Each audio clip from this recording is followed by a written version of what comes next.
Bonjour, bienvenue dans Quoi de neuf? Bon appétit si vous êtes à table ou si vous allez passer à table. Aujourd'hui, on va parler de peinture, de mode. Donc, le décor que vous voyez derrière moi, je le dois à Jean-Pierre Sauzé, qui est le peintre que je reçois aujourd'hui. Bonjour Jean-Pierre. Bonjour. Ça va? Oui, ça va. Pas trop fatigué, pas trop faim? Non, ça va. Alors, ching ching, hein, santé? Santé. Santé pour 100 ans? Pour 100 ans. Alors Jean-Pierre, tu viens nous parler de ces tableaux que tu as très hyper réalistes, on pourrait dire. Oui, c'est un travail qui est fait, on va dire, pratiquement sur place, puisque j'utilise rarement des clichés, enfin des clichés quand le temps s'y prête pas, donc je préfère quand même aller me rendre sur place. On a la lumière, puisque moi je capte la lumière, je l'apprivoise pour avoir un réalisme assez sympa. Et ce qu'on voit ici est fait au couteau. Au couteau. Exclusivement au couteau, puisqu'on travaille à même le tube. C'est un terme particulier. J'y tiens, puisqu'on travaille vraiment avec les pigments purs. Donc on n'utilise pas d'additifs. Donc on se rapproche des peintures d'antan qui étaient quand même... pour moi, quand même de la peinture proprement dite, s'il y en a ou s'il en reste encore un peu. Alors, dis-moi ça, c'est quel site on dit Alors, c'est surnommé le Sceau Babin. D'accord. À Joux-Pas-Bouillon. À Joux-Pas-Bouillon, oui. Mais on l'appelle aussi les gorges de la falaise. Ok, donc je me retrouve. Je craignais de dire des bêtises parce que j'allais dire les gorges de la falaise, mais c'est très très beau. Alors parle-nous de toi. Tu es autodidacte ou tu as fait une école? Non, pas du tout. Non, je tiens ça de ma mère peint. Elle n'en fait pas une profession, peint comme ça. J'ai hérité de ce côté-là. Et bon, je l'ai mis à contribution pour moi-même, mais je ne pensais pas du tout en arriver. Absolument pas arriver à peindre comme ça, quoi, parce que il suffit maintenant que maintenant ça en fait ma profession, quoi, mais c'était pas le but au départ. D'accord. Et tu as pris des cours, tu as fait un perfectionnement de ce qu'au départ tu avais? Non, pas du tout. Je fais des expériences moi-même, donc je me suis formé un peu moi-même en allant sur le tas. Et la meilleure école, justement, ce que je me suis aperçu, c'est d'aller sur place pour prendre justement les sujets sur place. Et c'est là qu'on apprend beaucoup de choses. Quand on travaille sur des photos, on a les angles de départ, mais on n'a pas, dans l'espace proprement dit, on n'a pas du tout de repères. Et tout vient, la difficulté justement pour arriver à... Mais pour peindre de la transparence comme ça, parce que l'eau, on s'y croirait. Ouais. Alors c'est une méthode, c'est compliqué, c'est très difficile. C'est cette méthode justement que je donne aux élèves, puisque je donne des cours aussi, on me demande... plus particulièrement pour le couteau, c'est le couteau qui donne cet effet. Et le couteau, comparativement au pinceau, quand on a vraiment le nez dessus, quand on travaille dessus, proximité, on n'a pas cet effet. C'est l'effet qu'on a en reculant. Et tout le paradoxe vient de là. Parce que normalement, ça devrait être le pinceau qui devrait avoir cet effet. Oui, c'est le pinceau d'habitude. Et surtout, c'est de l'acrylique, là. Non, c'est que de l'huile. C'est que de l'huile. Que de l'huile, oui. C'est très, très beau. Et celle qui est derrière moi, alors? Alors ça, c'est le sceau gendarme, Fond Saint-Denis, qui représente la cascade qui est bien connue, où on peut se baigner actuellement, toujours d'ailleurs à l'heure actuelle, mais qui est restée traditionnelle. Bon, c'est vrai que qui n'a pas visité ce site assez enchanteur, c'est pour ça qu'il m'est venu l'idée d'ailleurs de le faire, parce que la nature, maintenant, il faut la préserver. Si on peut la peindre pour la conserver, à mon avis, c'est quand même quelque chose d'assez extraordinaire. Donc, je laisse les téléspectateurs admirer cette chute qu'on voit à l'écran. Alors, tu exposes à l'Atrium jusqu'au 30? Jusqu'au 30 mars, inclus. Donc, de toute façon, ça termine le 30 mars à 22h. Mais tout le monde peut venir admirer. C'est quelques toiles qu'il y aura, puisqu'il n'y a pas que cela.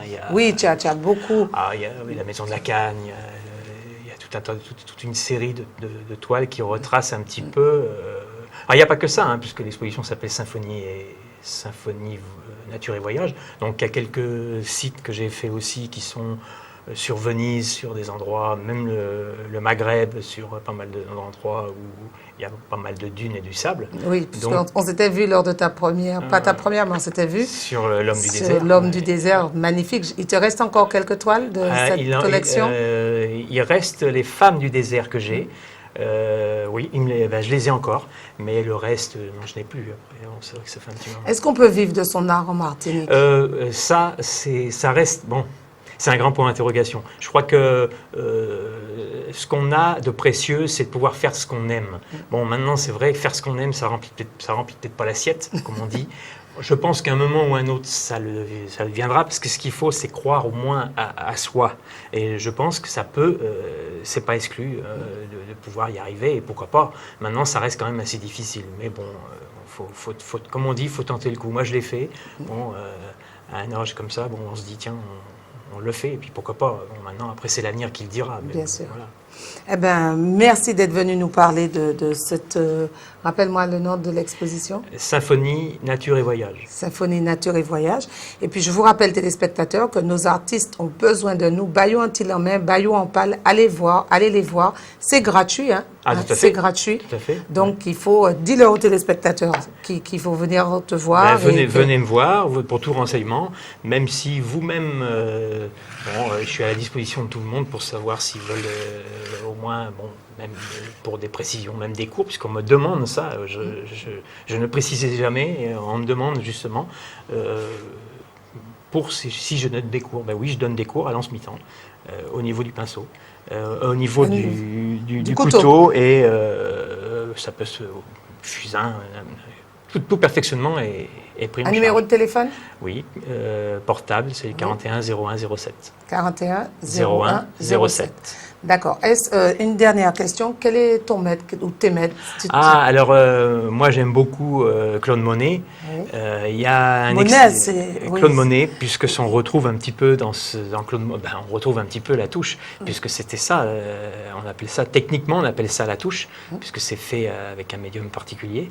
Et autrement, Pierre-Auguste Renoir, mais ça, c'est vrai que Renoir, ça toujours... Renoir, il y avait beaucoup de noirs, hein. On disait même que son nom c'était 2 fois noir. C'est vrai qu'on retrouve... Renoir, c'était pas mal de techniques qu'il a mis au point. Mais c'est magnifique.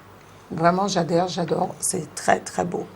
Ben, on te revoit quand la prochaine. Souvent, les peintres préparent déjà la prochaine. Oui, est-ce alors, que c'est ton cas? J'ai quelque chose de... Mais bon, si j'en parle, bon, c'est vrai que j'ai des idées sur visiter, au moins voir, comment on appelle ça, pour retrouver des sites. C'est la rivière, j'ai plus le nom en tête, qui est la forêt... de mon travail? Non, c'est à Saint-Joseph. Cœur Bouliki. Voilà, et ça, je vais aller voir parce qu'il y a une lumière assez particulière. Mais autrement, au niveau des programmes de d'autres expositions, j'ai pas encore... Si, il y a quelque chose qui m'intéresserait, c'est bon, la distillerie d'Ilon. Voir ce que c'est, parce que c'est vrai que j'ai des sujets en tête au niveau des coupeurs de canne.